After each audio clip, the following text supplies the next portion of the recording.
If you saw a 1962 Ford Cortina rolling down the street, chances are you'd walk right past it without a second glance. Boxy, simple, unassuming. But don't be fooled by the looks, because this humble little sedan is one of the most important cars Ford ever built. Not because it was powerful or luxurious, but because it was designed so cleverly that it changed the way Ford built and developed cars for decades to come. The Cortina embodied a less is more design philosophy. Light, simple, easy to repair, and adaptable across many global markets. And that's what made it more than just a budget car. It became a cultural icon. In today's video, let's dive into 10 fascinating facts about the engineering and design of the 1962 Ford Cortina, the little car that made a global impact. Number 1. The name Cortina was inspired by the Italian Alps. While most British Fords at the time had rather dry names like Anglia, Consul, or Zephyr, the name Cortina had a distinctly different flavor: elegant, European, even a bit exotic. But few people know that it was actually inspired by a famous Italian resort town, Cortina d'Ampezzo, nestled in the majestic Alps. Cortina d'Ampezzo wasn't just Europe's premier winter destination. It also hosted the 1956 Winter Olympics.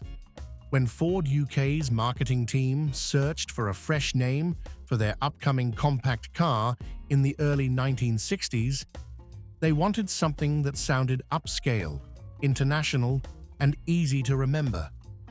Cortina, with its connotations of snow, mountains, skiing, and continental style, was the perfect fit. The name worked wonders. Buyers felt they were getting something a little more special than the price suggested. And just like that, Ford turned a humble budget car into a market icon, simply by choosing a name that evoked an entirely different world. Number 2. Developed in just 20 months. One of the most astonishing things about the Ford Cortina is how quickly it was developed. In less than 20 months, from first sketch to production-ready vehicle. In the automotive world, where new models typically take 3 to 5 years to develop, this was nearly unheard of. Internally codenamed Project Archbishop, the Cortina was Ford UK's answer to growing pressure from rivals like the Morris Minor, Vauxhall Victor, and Hillman Minx, all dominating the family car market. Ford needed something new, fast, affordable, reliable, and appealing to everyday buyers. They pulled out all the stops, compressing the design, testing, and manufacturing timeline. They reused as many existing components as possible and embraced a design for the masses philosophy: simple, practical, and cost-effective. The result? The Cortina launched on time, on budget, and quickly became the best-selling car in Britain within just a few years. Number 3. Ultra-lightweight. In the early 1960s, while many European economy cars were growing heavier and bulkier, the Ford Cortina took the opposite route: keep it as light as possible. With a dry weight of just around 1,710 pounds, the Cortina became one of the lightest sedans in its class. To achieve this, Ford engineers embraced a minimum metal for maximum space philosophy, using the least amount of material to create the largest usable space. They employed thinner gauge steel, simplified the chassis, and trimmed away unnecessary elements. Every component was optimized to maintain structural integrity while shedding excess weight. This lightweight design gave the Cortina several key advantages: better fuel economy, quicker acceleration, and less brake wear, all critical for customers who wanted a car that was affordable to run and easy to maintain. And on the production side, less weight also meant lower shipping and manufacturing costs, a huge plus in emerging markets. Number 4. Surprisingly spacious for its size. At first glance, the Ford Cortina appears smaller than many sedans of its era. But step inside and you'll be surprised at just how spacious the interior feels, especially for a car under 4 meters in length. With a wheelbase of 98 inches, the Cortina was engineered to maximize cabin space along its length. The front seats were slim, yet supportive, and the rear bench could comfortably accommodate 2 to 3 adults, a rare feat among early 60s European compacts. Legroom and headroom were cleverly managed, giving the cabin an airy feel more typical of larger sedans. The trunk was another highlight, generously sized, easily accessible, and with a flat floor. Some versions even allowed the rear seats to fold down, a feature considered quite premium at the time. Number 5. Kent 1.2-liter engine. At the heart of the Ford Cortina was the Kent 1.2-liter engine, one of the most successful and reliable power plants Ford ever made. With a 4-cylinder inline layout, overhead valve setup, and a 3-bearing crankshaft, the Kent 1.2-liter produced around 48 horsepower. Modest, but perfectly adequate for a lightweight car like the Cortina.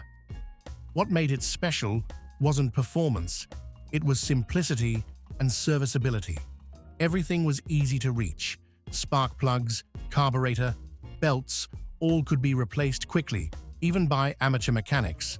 Low repair costs, widely available parts, and an open layout made it ideal for both city and rural use.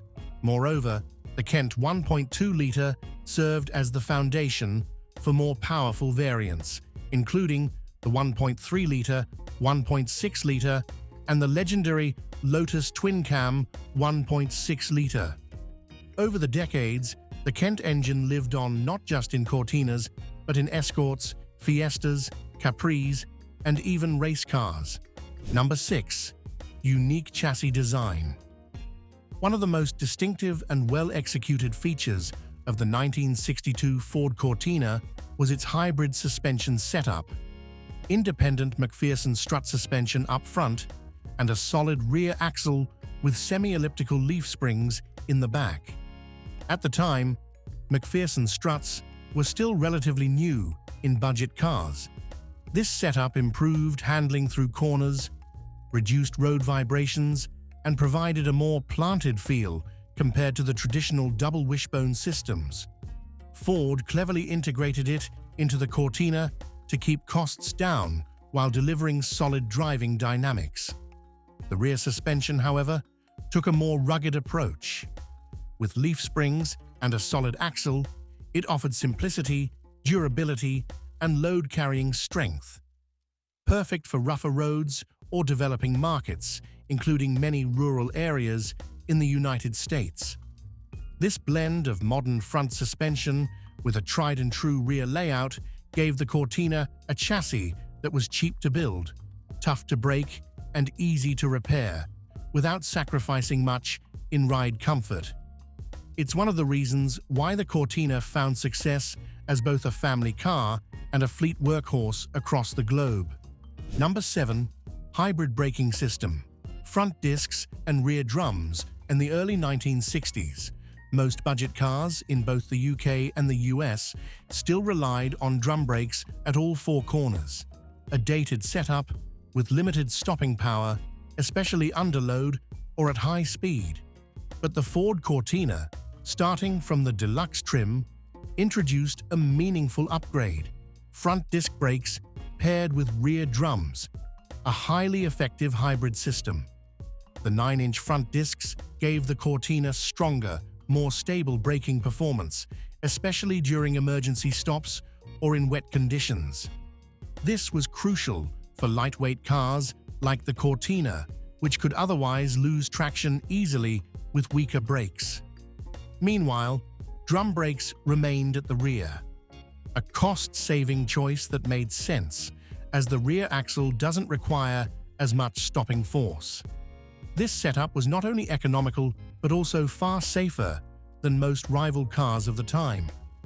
This hybrid braking system would later become standard in many compact cars of the 1970s, proving that Ford was ahead of its time, making a quiet revolution with a seemingly small but very smart design choice. Number 8. 4-speed manual. Compact, smooth shifting.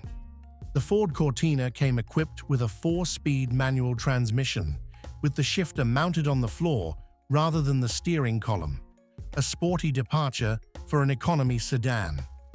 This setup delivered a more direct and engaging driving experience, especially appreciated by American drivers used to automatics. The gear lever had a short throw, well-matched gear ratios, and a light, precise feel. It made shifting smooth and easy, whether you were crawling through city traffic or cruising on the interstate. The fourth gear was geared tall enough to keep RPMs low at cruising speeds, around 55 to 60 miles per hour, helping save fuel. While it didn't offer full synchromesh on all gears like more expensive models, the Cortina's gearbox was still praised for being easy to learn and pleasant to use.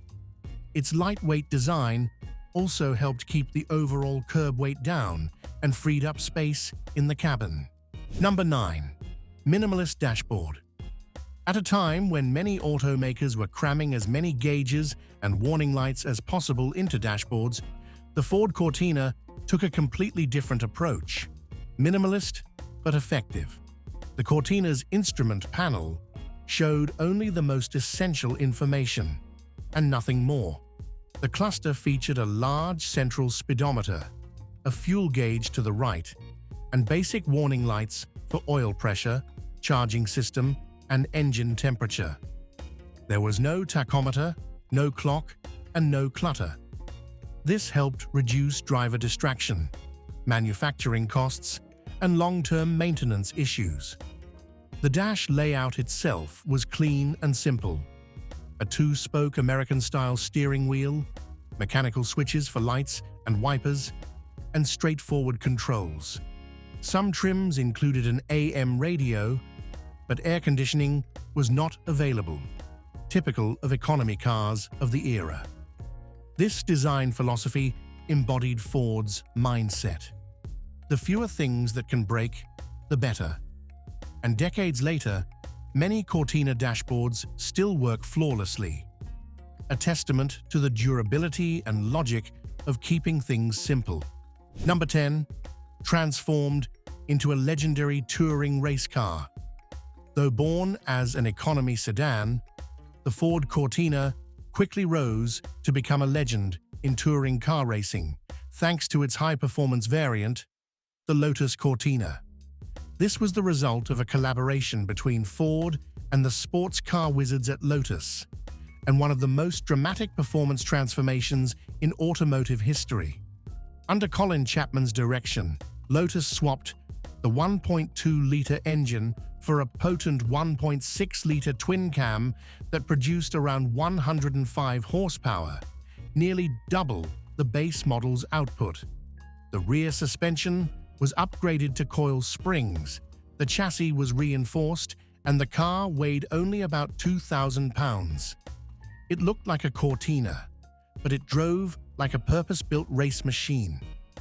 The Lotus Cortina went on to dominate British and European circuits. Racing legend Jim Clark famously drove it to multiple victories in the British Saloon Car Championship. The unexpected success of the race variant elevated the entire Cortina lineup. The Ford Cortina wasn't the most powerful or the most luxurious car, but through clever design, lightweight build, hybrid suspension, easy-to-fix engine, and minimalist dash, it became a true post-war economy icon. Most importantly, it proved that a small, humble car, when done right, could make a big mark in automotive history.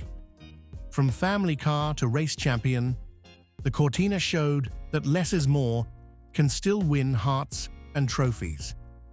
If you love cars that seem ordinary but carry brilliant design philosophy like the Cortina, don't forget to like, subscribe, and share this video with fellow car enthusiasts.